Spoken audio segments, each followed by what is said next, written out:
মানুষের পাশে মানুষের সাথে আমরা আছি এই বাংলাতে।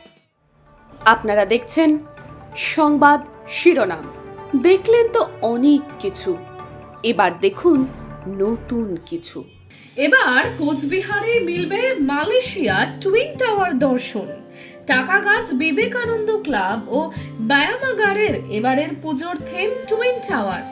তাদের 65তম দুর্গোৎসবের খুঁটি পুজো অনুষ্ঠিত হলো। কোচবিহার শহর লাগোয়া টাকাগাছের এই পুজোর এবারে বাজেট প্রায় 25 লক্ষ টাকা। আয়োজকরা জানিয়েছেন তারা মালয়েশিয়া টুইন টাওয়ারের আদলে পুজো মণ্ডপ তৈরি করবেন, যার উচ্চতা হবে প্রায় 100 ফুট। চন্দননগরের আলোকসজ্জা সহ অত্যাধুনিক লেজার লাইটের ব্যবস্থা থাকবে এখানে। এদিন খুঁটি পুজোর পাশাপাশি এলাকার বাসিন্দারা শোভাযাত্রাও করেন। পুজো কমিটির তরফে রাধা কৃষ্ণ ধর বলেছেন, পুজো উপলক্ষে সারা বছরই সামাজিক নানা কর্মকাণ্ড করা হচ্ছে। বিগ বাজেটের এই পুজোয় বহু সংখ্যক দর্শনার্থী এখানে আসবেন বলে আয়োজকদের দাবি। 25 লাখ টাকা আমাদের বাজেটে।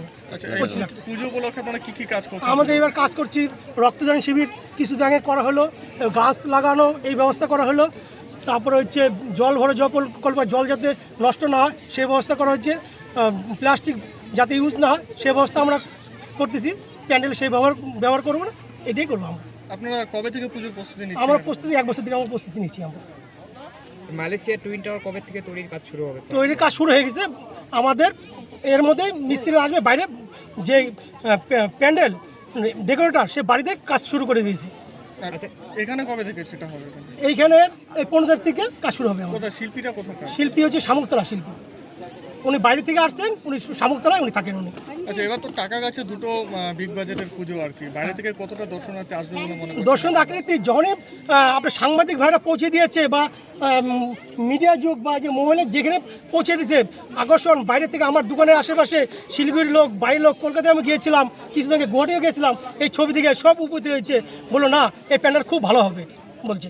তো এবার টাকা গাছে বহু লোক আসবে বলে মনে করছেন? হ্যাঁ মনে করছি। আচ্ছা, এই ভিড়টাকে ভিড়ে যদি কোনো অপ্রীতিকর ঘটনা ঘটে সেটাকে এড়ানোর জন্য কি নিরাপত্তা থাকবে? এটা হচ্ছে ফায়ার ব্রিগেড তো থাকবেই, আশেপাশে ক্লাবগুলো তাদেরকে বলা আছে, তারাও সহযোগিতা করবে, সব সহযোগিতা ব্যবস্থা আছে, আমাদের পুলিশ প্রশাসন থাকবে, সবাইকে বলা আছে। মানুষের পাশে মানুষের সাথে আমরা আছি এই বাংলাতে। আপনারা দেখছেন সংবাদ শিরোনাম। দেখলেন তো অনেক কিছু, এবার দেখুন নতুন কিছু।